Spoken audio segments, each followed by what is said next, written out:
Hello viewers, this is Professor Dr. Wasim I Khan from Shri Shivaji Law College, Parbhani, Maharashtra. I welcome all the viewers to the lecture series of Family Law.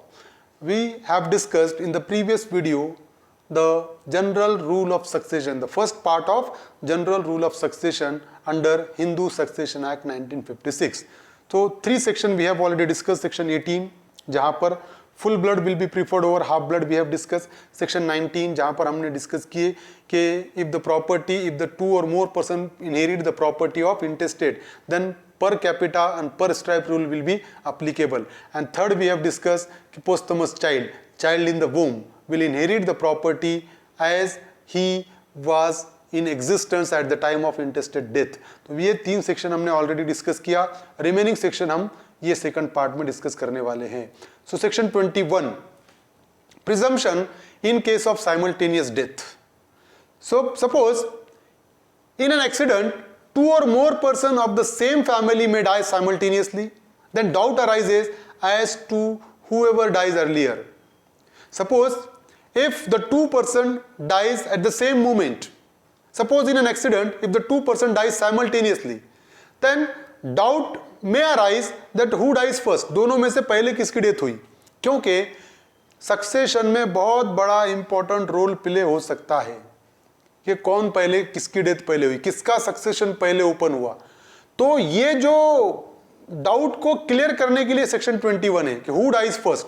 दो person की एक साथ death हो गई एक ही family के, तो दोनों में से, क्योंकि ये कहना मुश्किल है कि दोनों में से डेथ किसकी पहले हुई, तो ये कंफ्यूजन को दूर करने के लिए सेक्शन 21 आया.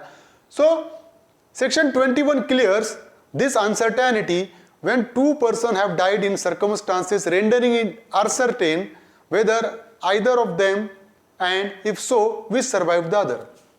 कि अगर ऐसी कंफ्यूजन क्रिएट होती है, अगर कंफ्यूजन नहीं है, फॉर एग्जांपल किसी ने देखा कि पहले इसकी डेथ हुई, दूसरी बार इसकी हुई, तो कोई प्रॉब्लम नहीं. But suppose if there is no evidence regarding who dies first, under such a circumstances section 21 says that if there is such a doubt, then under such a circumstances it will presume that the elder dies first and younger survives. So जिसकी दोनों में से जिसकी as ज्यादा रही उसकी पहले death हुई, और जो यंगर है जिसकी एज कम है वो बाद में उसकी डेथ हुई. ऐसा प्रिजम्पशन है सेक्शन 21 का. So in simple words, when two person die simultaneously, the presumption is that the elder died first and the younger survived.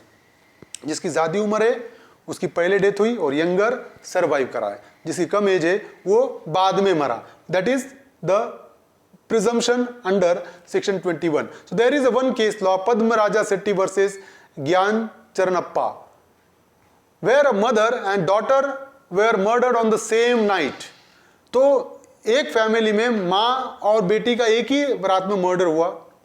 सो उस सिचुएशन में क्या हुआ फिर कि the presumption was raised bye virtue of section 21 कि mother की death पहले हुई और डॉटर की बाद में हुई, क्योंकि ये अनसर्टेन था दोनों में से डेथ किसकी पहले हुई. तो ये केस में कहा गया कि एल्डर मां है तो मां की डेथ पहले हुई और जो दूसरा था बेटी उसकी डेथ बाद में हुई. सपोज अब ये दोनों एक्सीडेंट में जिनकी डेथ हो गई, ये यंगर है ये एल्डर है, तो ट्रीट क्या होगा, he dies first, elder dies first. That is a presumption under section 21. Now section 22, preferential right to acquire property in certain cases. Suppose preferential right. अब suppose if the two person inherit the property of one person, if the two person inherit the property of intestate, and if one of them wants to sell out his share, then he must give a preference to other person by virtue of section 22.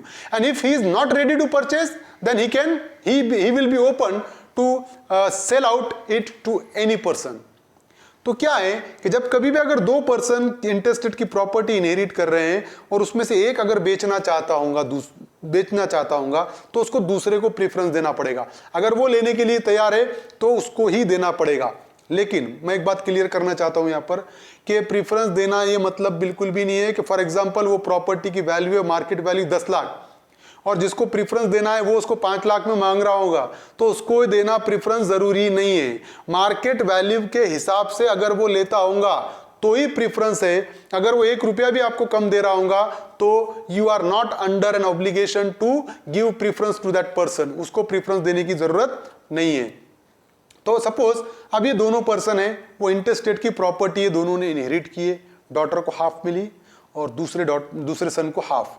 अब suppose if this daughter wants to sell her share, अब वो half जो daughter को मिले वाला वो बेचना चाह रही है, तो उसके सिचुएशन में क्या हो गया कि that daughter must give a preference to the सन।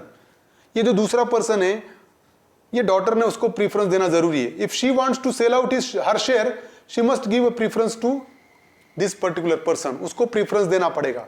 वो लेने के लिए तैयार होगा तो डॉटर को हाफ शेयर उसको ही बेचना पड़ेगा। लेकिन मैंने जैसा कहा कि वो सन को मार्केट वैल्यू के हिसाब से ही परचेस करना पड़ेगा। वो जैसा कि अपन जो आम भाषा में बोलते हैं ना कि आड़ा के मांग रहा है, तो वैसा अगर मांग रहा होगा तो उसको प्रीफरेंस देने का कोई ऑब्लिगेशन नहीं है। तो that is a preferential right under section 22। Section 23-24 has been repealed, वो दोनों सेक्शन रिपील्ड हो गए हैं। अब सेक्शन 25 है, murderer disqualified. This also comes under the category of general rule of succession.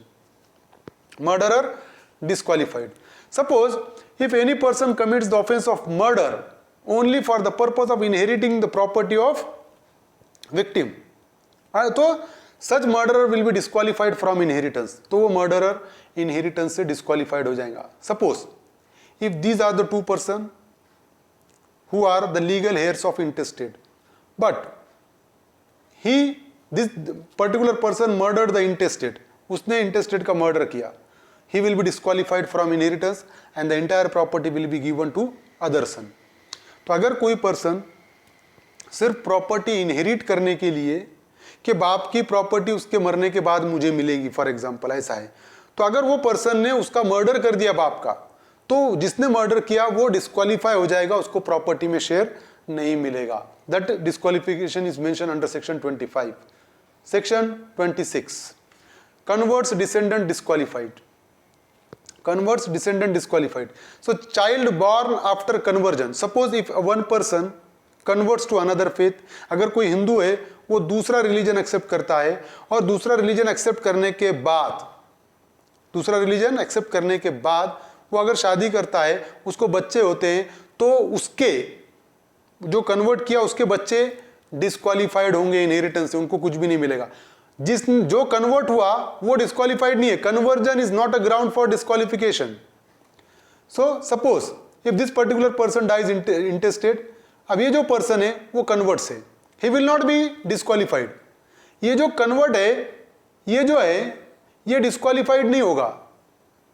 अगर ये कन्वर्ट होते बराबर अगर इंटेस्टेड की डेथ हो गई तो कन्वर्ट को पैसे मिलेंगे, उसको शेयर मिलेगा, वो डिस्क्वालिफाइड नहीं होगा। सेक्शन क्या बता रहा है कि कन्वर्ट के डिसेंडेंट डिस्क्वालिफाइड होंगे। वो भी कब? सपोज वो चाइल्ड कन्वर्ट हुआ है 2016 में और उसको एक चाइल्ड 2017 में हुआ और एक चाइल्ड 2018 में, तो मतलब कन्वर्ट्स होने के बाद, suppose if at the time of conversion if the children are there, they will not be disqualified from inheritance, वो disqualified नहीं होंगे, समझ रहे हो? But ये child born after conversion, that's why these children are disqualified, तो ये disqualified हो जाएंगे। तो children's descendants disqualified। Now next one is section 27, succession when heir disqualified। For example, अब सक्सेशन वेयर हेयर डिस्क्वालिफाइड, अगर कोई हेयर डिस्क्वालिफाइड होता है तो उस सिचुएशन में सक्सेशन कैसा होगा? तो if any person is disqualified from inheriting any property under this act, it shall devolve as if such person had died before the intestate. बात क्लियर होनी चाहिए यहां पर कि अगर कोई पर्सन, जैसा कि हमने कहा था मर्डरर डिस्क्वालिफाइड, जिसने मर्डर किया वो डिस्क्वालिफाइड हो गया, but if any person is disqualified from inheriting any property under this act, it shall devolve as if such had died before the intestate। For example, जिसने मर्डर किया वो तो disqualify हो गया, बट अगर उसको बच्चे होंगे, अगर उसके बच्चे हैं तो क्या? तो सेक्शन 27 इसको क्लियर करता है।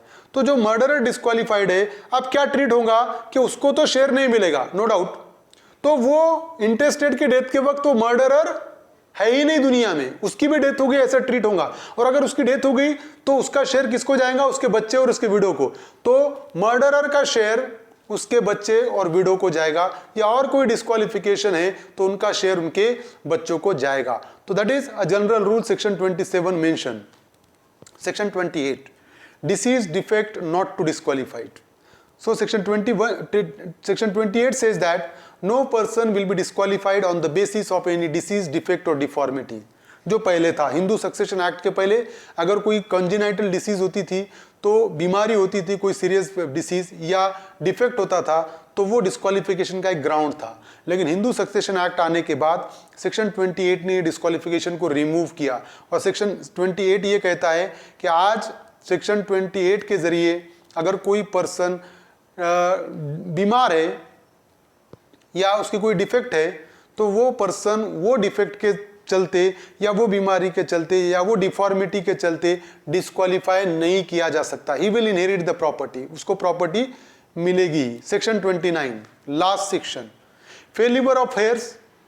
सेक्शन 29, सपोज हमने देखा कि अगर हिंदू की डेथ होती है इंटेस्टेट, तो उसकी प्रॉपर्टी क्लास 1 हेयर में जाएगी, क्लास 2 में जाएगी, वो भी नहीं है तो एग्नेट को जाएगी, वो भी नहीं है तो कॉग्नेट को जाएगी, बट कोई भी नहीं है तो प्रॉपर्टी जाएगी गवर्नमेंट को। ये बताता है section 29।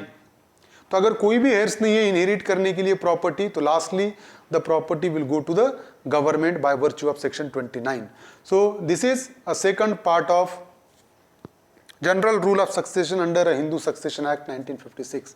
I hope you understand this topic, and if you understand this topic, please subscribe my channel, hit the notification button, hit the like button, and share this video with your friends. Thank you very much.